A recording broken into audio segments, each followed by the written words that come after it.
One of the greatest textual controversies when it comes to holiday scriptures has to be the matter of one infamous reindeer named Rudolph. See, in one telling of the story, a previously outcast reindeer named Rudolph is a great hero for the exact reason that he had been previously scorned. Rudolph is grateful to finally have a use for the part of him that up until then had been a source of pain and to help save Christmas. This is a happy story of redemption and a community working together for the common good.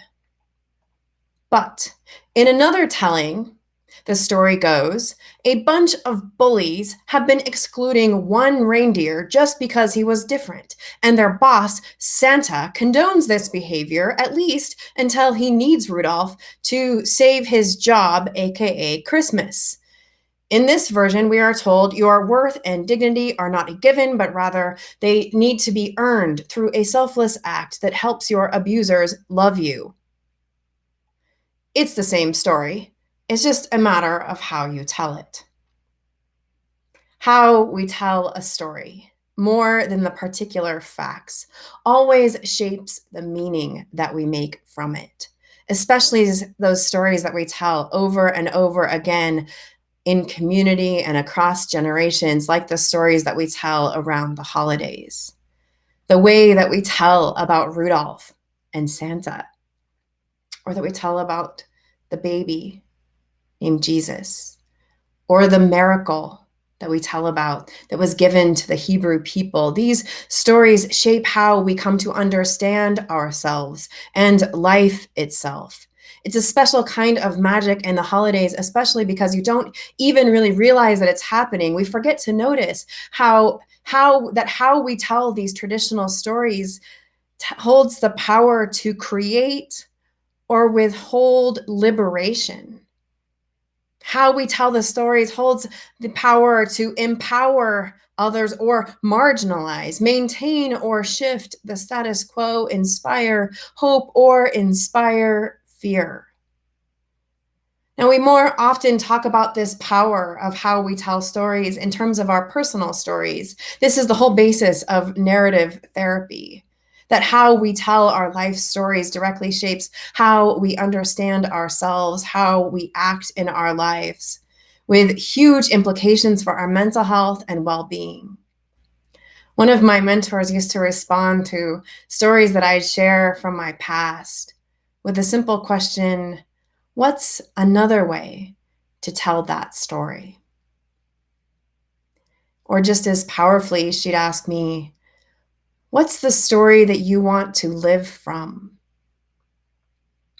Studies have shown that people who tell more positive stories about themselves as they look back on their past with elements of redemption, for example, those that say that time you lost your job but ended up switching to a job you liked more, tend to enjoy a greater well-being overall. And on the other hand, people who tell stories about their life that focus on good things that turned bad, for example, they might say that great job was lost and nothing was ever the same after that. They report a lesser level of well-being overall. Both versions of the story are true, just told in different ways. What's especially magical in this shifting is that how we tell our stories about the past often results in the future actually going better. The rabbis of the first few centuries of the Common Era, the community that produced the texts of today's Judaism, they understood precisely the magic held in how we tell a story, and not just for individuals, but for whole communities.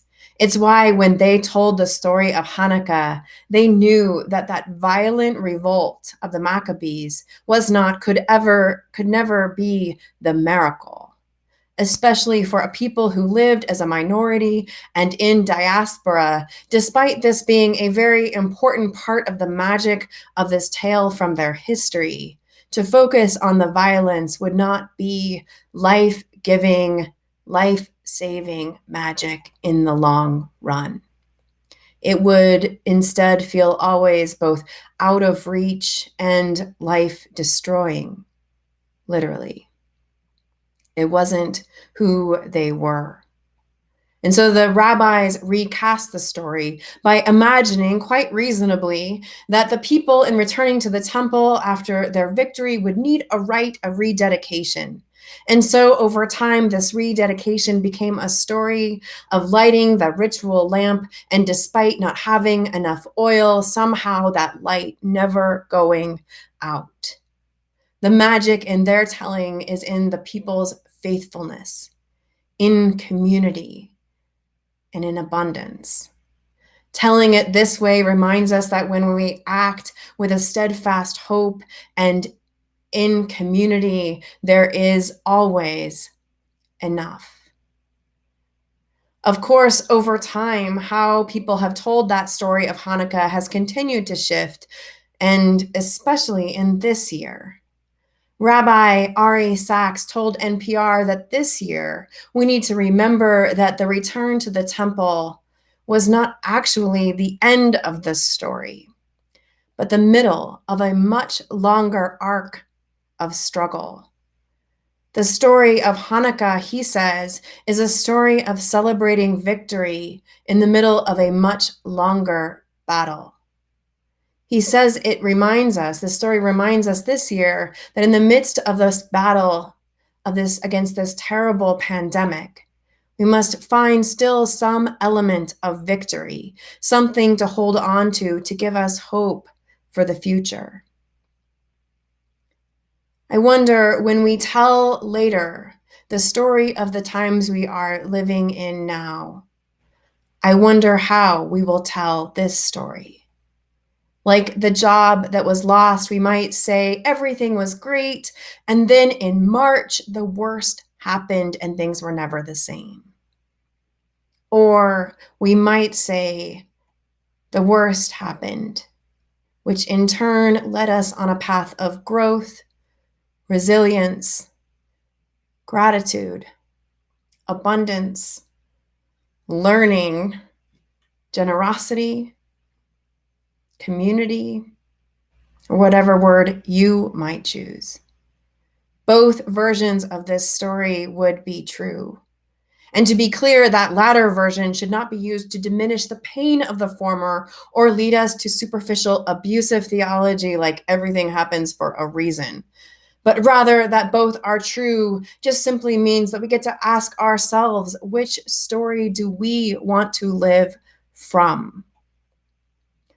Especially over the holiday season, when we tend to repeat and remember stories in exactly the ways that we've learned and heard them and told them for all of our lives. Remembering this magic of choosing how we tell the story empowers us to look for new ways to tell old stories, ways that might shake loose the small victories that we need, knowing that this struggle is not over yet. As one example, around this time of year, we tend to talk about the goodness of light, the celebration of light returning, especially as we near the winter solstice next week. We often tell the story of the solstice as a celebration of light and thus a repudiation of the dark. But telling it this way just contributes to a cultural perception of darkness as negative and scary and something to get away from.